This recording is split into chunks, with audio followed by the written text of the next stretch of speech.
üçün heç bir şey Allah Subhanahu taala'dan gizli qalmayacaq. Və sən o cür əməllərinlə Rəbbinin yanında tək qalacaqsan. Hesaba çəkiləcəksən etdiklərinlə. Və Allah Subhanahu taala sənə möhlət vermişdir. Və sən o möhləti bihudə işlərlə keçirdin, boş işlərlə keçirdin, dəyər vermədin. Rasulullah sallallahu aleyhi ve sellem deyir ki, insan iki şeyin qiymətini bilməz. Ona verilən deyir, boş vaxtı, halbuki o boş vaxtlarda nə qədər Allah Subhanahu taala'nı zikr edə bilərdi, nə qədər Allah Subhanahu taala'nı yad edə bilərdi. Lakin şeytan söz ver vaxtı, yoldan çıxardacaq, azdıracaq, onları xülyalara salacaq. Və Allah Subhanahu taala'ya söz verib deyir ki, onların sağlarından, sollarından, önlərindən, arxalarından yaxınlaşacaq. Və sən onların əksəriyyətini sənə şükür edən görməyəcəksən.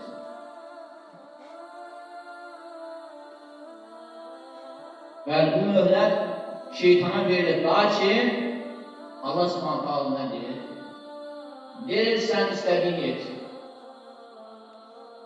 Lakin mənim müxlis qullarıma toxuna bilməyəcəksən. İxlaslı qullarıma. Etdiyi əməlləri yalnız və yalnız Allah üçün edənlərdən başqa. Mən ibadət edirəm, onu filankəslər görsünlər deyə deyil. Mən yaxşılıqlar edirəm, filankəslər məni tərifləsinlər deyə deyil.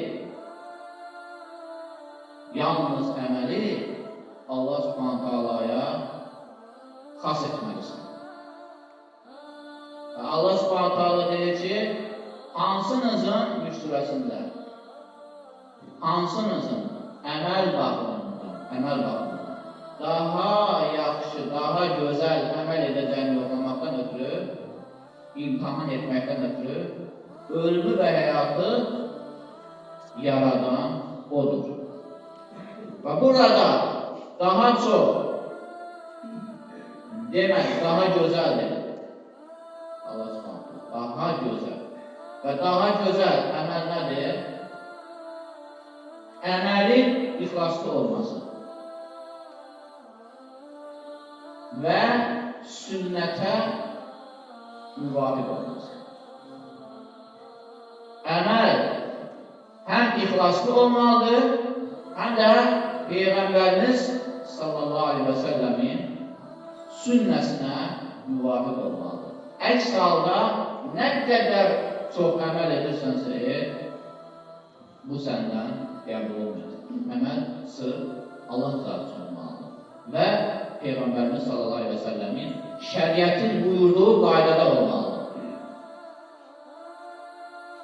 Və Allah Subhanahu taala o vaxtını boş keçirən kimsələrə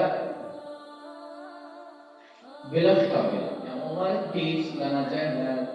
Quran-ı Kərimdə onların qeydslənməyi bu şəkildə deyir ki, bildirilir. Onlar, yəni günahkarlar, orada, yəni cəhənnəmdə fəryad edib deyəcək, yalvaracaqlar. Ey Rəbbimiz, bizi buradan çıxart. Bizi buradan çıxart. Əgər sən bizi buradan çıxarsan, yaxşı əməllər edəcəyik. Və Allah Subhanahu taala onlara nə deyir?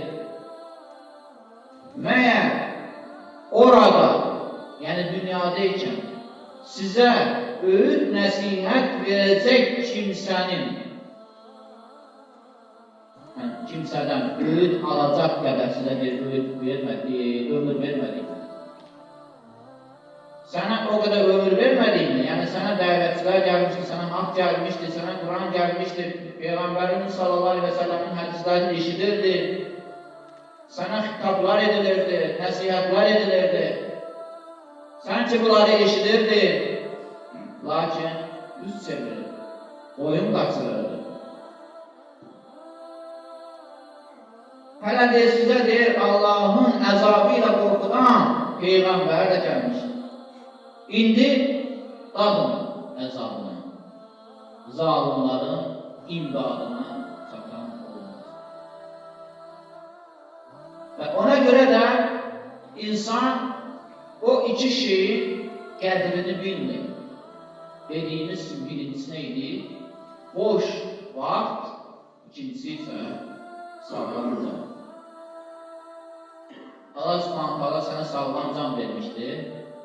Rahat səcdə edə bilərdin, əyilib qalxa bilərdin, ruhunu edə bilərdin, zikirləri edə bilərdin, qulaqların durmamış Quran ayələrini dinləyə bilərdin, gözlərindən pərdə gəlməmiş o kəlmələri görə bilərdin və ya digər yaxşı əmrlər.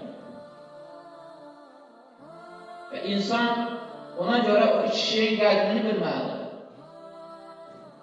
Vaxt olduqca azdır və qiyamət günü deyiləndə ki, sizə çox qısa bir ömür verilir. Lakin siz onu dərk etmədiniz. Yəni bizə elə gəlir ki, illərlə qalırıq bu dünya, lakin olduqca çox az qalır.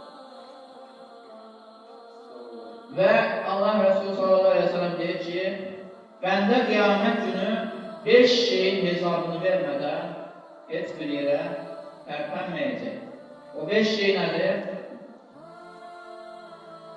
Ömrünü hara sərf etdi? Ömrünü ancaq oyun oynamaq, əyləncələr arxasında düşmək, çayxanalarda, kafelərdə, dominolar oynamaqla mı keçirdi?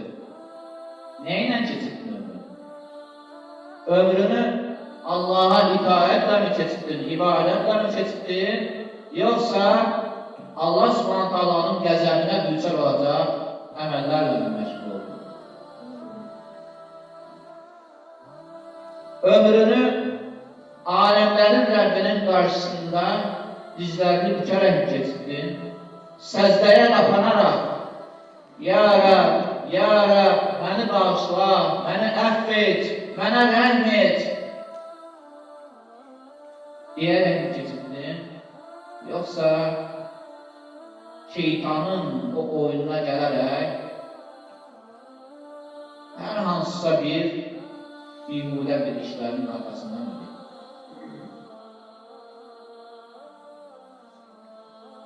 Və dünyada hansı əməl sahibi olmuş?